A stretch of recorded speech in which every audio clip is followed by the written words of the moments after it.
Assalamualaikum warahmatullahi wabarakatuh. Alhamdulillahilladzi hadana wa ma kunna linahtadiya laula an hadanallah. Wa nusalli wa nusallim ala nabiyyina Muhammadin wa ala alihi wa sahbihi wa sallama amma ba'd. Ikhwani fiddin, a'azzani Allah wa iyyakum. Para pemirsa dimanapun Anda berada, pada pagi yang cerah ini kita senantiasa bersyukur kepada Allah Subhanahu wa Ta'ala atas segala bentuk nikmat yang Allah berikan kepada kita. Dan pada waktu yang singkat ini kita mengingat suatu wasiat yang Allah Subhanahu wa Ta'ala sampaikan kepada kita semua. Karena kita hidup di dunia, maka kita sangat butuh terhadap yang namanya wasiat Allah dan Rasulnya. Di antara wasiat yang Allah sebutkan di dalam Al-Quranul Karim adalah Allah berfirman, wa tazawwadu fa inna khairaz zadi taqwa. Dan berbekallah, fa inna khairaz zadi taqwa. Wa tazawwadu, dan berbekallah.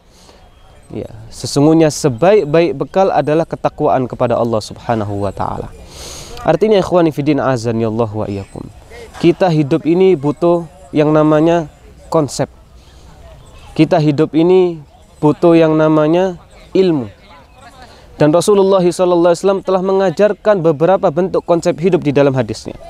Dan Rasulullah SAW telah menjelaskan beberapa bekal hidup di dalam sebuah hadisnya. Di antara hadis yang perlu kita perhatikan, Rasulullah telah mengajarkan kepada kita salah satu konsep hidup yang perlu kita perhatikan. Dan ini konsep yang sangat bermanfaat bagi kita semua. Disebutkan dalam hadis yang sahih, Rasulullah bersabda, al-mu'minul qawi khairun wa ahabbu ilallah minal mu'minid dhaif. Rasulullah menjelaskan seorang mukmin yang kuat itu dia lebih baik daripada seorang mukmin yang lemah. Dan kuat di sini bukan hanya kuat dari bentuk fisik, akan tapi kuat di sini kata para ulama mencakup terutama kuat di dalam masalah keimanan, di dalam masalah ilmu dan amal. Inilah kekuatan utama. Ya. Dan juga kekuatan badan, ya, mengikuti. Ya, jadi seorang mukmin yang paling baik, yang lebih sempurna adalah dia yang kuat, ya, dari sisi iman dan amal, dan dari sisi kekuatan ketika beramal. Yang seperti adalah khairun wa ahabbu, lebih baik dan lebih Allah cintai dari seorang mukmin yang dia lemah. Ya, karena keimanan itu bertingkat-tingkat. Ya, keimanan itu yazidu bit ta'ah wa yanqus bil maksiyah, bertambah dengan ketaatan dan berkurang dengan kemaksiatan. Itulah hakikat iman. Maka Rasulullah menjelaskan kepada kita bahwasanya orang mukmin yang kuat dari segala sisi itu lebih baik dan lebih Allah cintai daripada seorang mukmin yang lemah. Wa fi kulli khair. Akan tapi masing-masing dari dua hal tadi itu pasti memiliki kebaikan. Artinya seorang mukmin yang lemah pun bukan berarti tidak ada kebaikan, dia masih memiliki kebaikan. Akan tapi ini suatu bentuk motivasi bahwasanya kita ini harus senantiasa mengevaluasi diri kita. Ya, harus senantiasa mengevaluasi diri kita supaya benar-benar menjadi seorang mukmin yang al-qawi, baik dari sisi ilmu dan iman dan amal. Karena itulah sesuatu yang kriteria yang Allah cintai dan kriteria yang paling baik, kata Nabi kita Muhammad sallallahu alaihi wasallam. Kemudian di antara konsep hidup yang dijelaskan di dalam hadis ini, wala ihris ala ma yanfa'uk. Ya, setelah Rasulullah menjelaskan, ya, orang yang kuat, ya, itu lebih baik daripada orang yang lemah, ya, dan masing-masing itu memiliki kebaikan. Artinya tidak orang yang lemah pun dia tidak buruk secara totalitas. Setelah itu Rasulullah menjelaskan konsep yang lain, ihris ala ma yanfa'uk. Bersemangatlah terhadap sesuatu yang bermanfaat. Di sini sesuatu yang bermanfaat luas. Ya, kita harus bersemangat di dalam sesuatu yang bermanfaat. Ya. Kita lihat banyak orang, ya, yang dia bersemangat di dalam sesuatu yang bermanfaat baik di dalam dunia dan akhirat. Akan tapi yang perlu kita ingatkan di sini, ya, Rasulullah mengingatkan ihris ala ma yanfa'uka. Bukan hanya dari sisi nilai dunia, tapi bersemangatlah terhadap sesuatu yang bermanfaat baik dunia dan akhirat. Ya, baik dari sisi dunia dan akhirat. Semangatlah. Ya, kemudian wala wasta'in billah. Ya. Dan ingat, wasta'in billah, memintalah pertolongan kepada Allah Subhanahu wa taala. Karena sekuat apapun kita, sepandai apapun kita, ya, secerdas apapun kita, ya,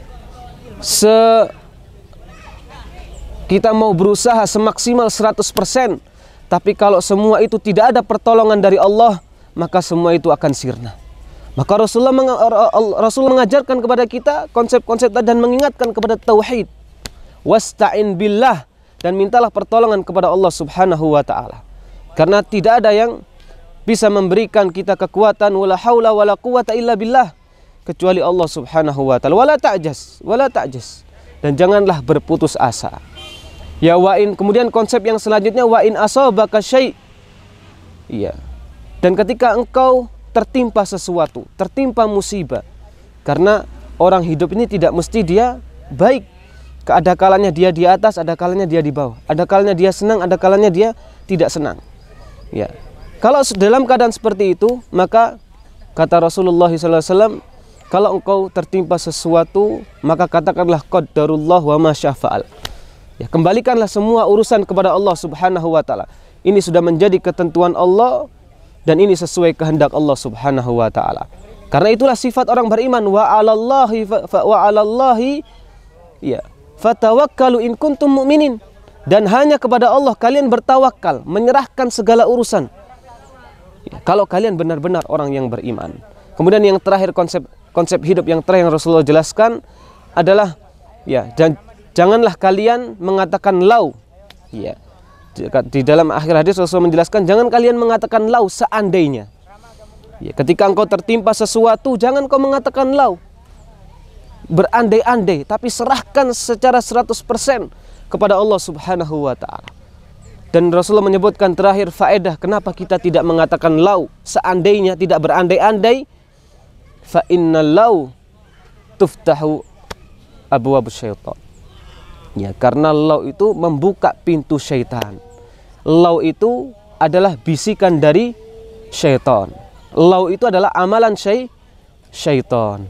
Inilah konsep hidup yang perlu kita perhatikan. Ya, ini konsep hidup yang sangat bermanfaat bagi kita. Maka semoga Allah Subhanahu wa taala memberikan kita ketetapan dunia dan akhirat. Mungkin ini yang bisa kita sampaikan. Subhanakallahumma wa bihamdika asyhadu an la ilaha illa anta astaghfiruka wa atubu ilaik. Assalamualaikum warahmatullahi wabarakatuh.